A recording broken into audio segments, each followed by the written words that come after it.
एक घने जंगल की है जो अंधविश्वास और रहस्यों से घिरा हुआ था। इस जंगल के पास एक छोटा गांव था जिसका नाम पीपलपुर था। गांव के लोग साधारण और सीधे थे, परंतु एक खौफ हमेशा उनके दिल में बसता था। जंगल में रहने वाली एक खतरनाक चुड़ैल और उसकी काली शक्तियां। लोगों का मानना था कि वह चुड़ैल किसी भी इंसान को पकड़ सकती थी और उसकी आत्मा को बर्बाद कर देती थी।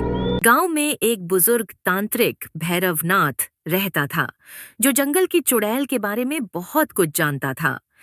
भैरवनाथ के पास कई तंत्र मंत्र की शक्तियां थीं और लोग उसे अपने रक्षक के रूप में मानते थे। गांव वाले अक्सर उससे सलाह लेने जाते थे और जब भी कोई बीमार होता या किसी पर बुरी आत्मा का साया होता, तो भैरवनाथ ही उसे ठीक करने की जिम्मेदारी लेता था। भैरवनाथ ने कई बार गांव वालों को चेतावनी दी थी कि कोई भी रात के समय जंगल की ओर न जाए, क्योंकि चुड़ैल की ताकतें रात में सबसे ज्यादा शक्तिशाली होती हैं। उसने गांव के सभी लोगों को हिदायत दी थी कि अगर उन्हें अपनी जान बचानी है तो जंगल से दूर ही रहें। पीपलपुर में कई वर्षों तक सब कुछ सामान्य चला, लेकिन अचानक गांव में अजीब घटनाएं होने लगीं। लोग कहते थे कि रात के समय उन्हें किसी औरत की चीखें सुनाई देती हैं। कुछ लोग अपने घरों में अजीब सायों को देखने लगे। गांव में रहने वाला एक युवक रघु इन बातों को अंधविश्वास मानता था। वह जवान, निडर और जिद्दी था। वह अक्सर गांव वालों का मजाक उड़ाते हुए कहता, तुम लोग बिना वजह चुड़ैल से डरते हो। मैंने कभी किसी चुड़ैल को नहीं देखा, ये सब सिर्फ कहानियां हैं। एक रात रघु ने ठान लिया कि वह जंगल में जाकर सच का पता लगाएगा। उसने अपने कुछ दोस्तों के साथ मिलकर जंगल जाने का प्लान बनाया। गांव वालों ने उसे बहुत समझाया, रघु ने किसी की नहीं सुनी। रात के अंधेरे में रघु और उसके दोस्त जंगल में चले गए। जंगल के अंदर घुसते ही उन्हें कुछ अजीब महसूस हुआ। हवा अचानक ठंडी हो गई, हर तरफ अजीब सन्नाटा था। रघु और उसके दोस्तों ने हंसते हुए इसे अनदेखा किया, लेकिन जैसे ही वे जंगल के बीचों बीच पहुंचे, अचानक चारों ओर से एक ठंडी हवा का झोंका आया और उनकी आंखों के सामने धुंधलापन छा गया। तभी रघु ने देखा कि एक औरत की धुंधली आकृति उनकी ओर बढ़ रही है। वह औरत कुछ बुदबुदा रही थी और उसकी आंखें चमक रही थीं। रघु के दोस्त डर के मारे भाग खड़े हुए, लेकिन रघु वहीं खड़ा रहा। तभी अचानक वह आकृति हवा में घुली और रघु के चारों ओर घूमने लगी। यह वही चुड़ैल थी जिसके बारे में गांव वाले बातें करते थे। रघु ने महसूस किया कि उसकी सारी ताकतें धीरे धीरे खत्म हो रही हैं। उसके शरीर में ठंडक फैलने लगी और उसकी आंखों के सामने अंधेरा छा गया। चुड़ैल की ताकत ने उसे जकड़ लिया था। अगले दिन जब रघु घर नहीं लौटा तो गांव में हड़कंप मच गया। उसके दोस्त डर के मारे कुछ नहीं बता पा रहे थे। गांव वाले सीधे तांत्रिक भैरवनाथ के पास पहुंचे और उनसे मदद मांगी। भैरवनाथ को पता था कि रघु ने बड़ी गलती की है और अब केवल वही उसकी मदद कर सकता है।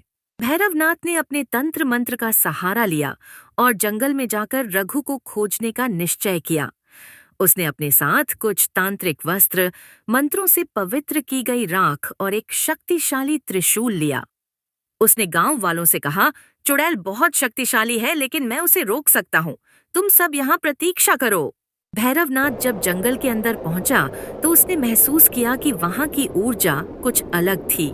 वातावरण में अजीब सी सिहरन थी। भैरवनाथ ने कुछ मंत्र पढ़े जिससे चुड़ैल की ताकतों को कमजोर किया जा सके। जंगल के बीच में पहुंचते ही उसे रघु एक पेड़ के नीचे बेसुध पड़ा मिला। उसके चारों ओर एक अदृश्य घेरा था जो चुड़ैल ने बनाया था। जैसे ही भैरवनाथ ने रघु को छुड़ाने की कोशिश की, चुड़ैल की भयानक हंसी चारों ओर गूंजने लगी। चुड़ैल अचानक भैरवनाथ के सामने प्रकट हुई। उसकी आंखें जल रही थीं और वह गुस्से में तांत्रिक को देख रही थी। उसने कहा, तुम्हारी हिम्मत कैसे हुई मेरे इलाके में आने की? यह युवक मेरी कैद में है और तुम इसे नहीं बचा सकते। भैरवनाथ ने अपनी पूरी ताकत से त्रिशूल उठाया और मंत्र पढ़ने शुरू किए। उसने चुड़ैल से कहा, मैं तुम्हें इस जंगल से हमेशा के लिए मुक्त कर दूंगा, लेकिन पहले इस युवक को छोड़ो। चुड़ैल ने भैरवनाथ की चुनौती स्वीकार की, लेकिन उसने भी चेतावनी दी, अगर तुम हार गए तो तुम्हारी आत्मा भी हमेशा के लिए मेरी हो जाएगी। भैरवनाथ ने अपने तंत्र मंत्र की सारी शक्तियों का इस्तेमाल करना शुरू किया। उसने पवित्र राख को हवा में छिड़का और शक्तिशाली मंत्रों का जाप किया। चुड़ैल ने अपनी काली शक्तियों से उसे रोकने की कोशिश की, लेकिन भैरवनाथ के मंत्र उसे कमजोर करने लगे। चुड़ैल ने भैरवनाथ पर अपने जादू से हमला किया, लेकिन भैरवनाथ ने त्रिशूल से उस जादू को काट दिया। उसकी शक्ति अब चुड़ैल से टकराने के लिए तैयार थी। भैरवनाथ ने जंगल के बीचों बीच एक तांत्रिक मंडल बनाया और उसमें चुड़ैल को कैद कर लिया। चुड़ैल अब उस मंडल से बाहर नहीं जा सकती थी। उसकी ताकतें कमजोर हो रही थीं, लेकिन वह अभी भी पूरी तरह से हारी नहीं थी। भैरवनाथ ने उससे कहा, तुम इस युवक को छोड़ दो और मैं तुम्हें इस जंगल से मुक्त कर दूंगा। चुड़ैल ने महसूस किया कि वह भैरवनाथ से जीत नहीं सकती। उसने अपनी पुरानी कहानी सुनाते हुए कहा, मैं पहले इस गांव की एक साधारण औरत थी, लेकिन गांव वालों ने मुझ पर झूठे आरोप लगाए और मुझे इस जंगल में मरने के लिए छोड़ दिया। मेरे साथ हुए अन्याय का बदला लेने के लिए ही मैं चुड़ैल बनी हूँ। भैरवनाथ ने उसकी कहानी सुनी और कहा, तुम्हें मुक्ति चाहिए, बदला नहीं। अगर तुम इस युवक की आत्मा को छोड़ दो तो मैं तुम्हें तुम्हारे कष्टों से मुक्त कर दूंगा। चुड़ैल ने भैरवनाथ की बात मानी और रघु की आत्मा को छोड़ दिया। भैरवनाथ दत्त ने अपने अंतिम मंत्रों का जाप किया और चुड़ैल की आत्मा धीरे धीरे शांत हो गई। उसकी काली शक्तियां खत्म हो गईं और वह इस दुनिया से हमेशा के लिए मुक्त हो गई।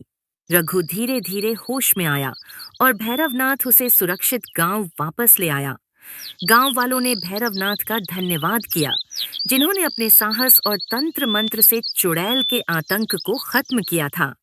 पीपलपुर के लोग अब चुड़ैल से डरना छोड़ चुके थे और गांव में फिर से शांति आ गई।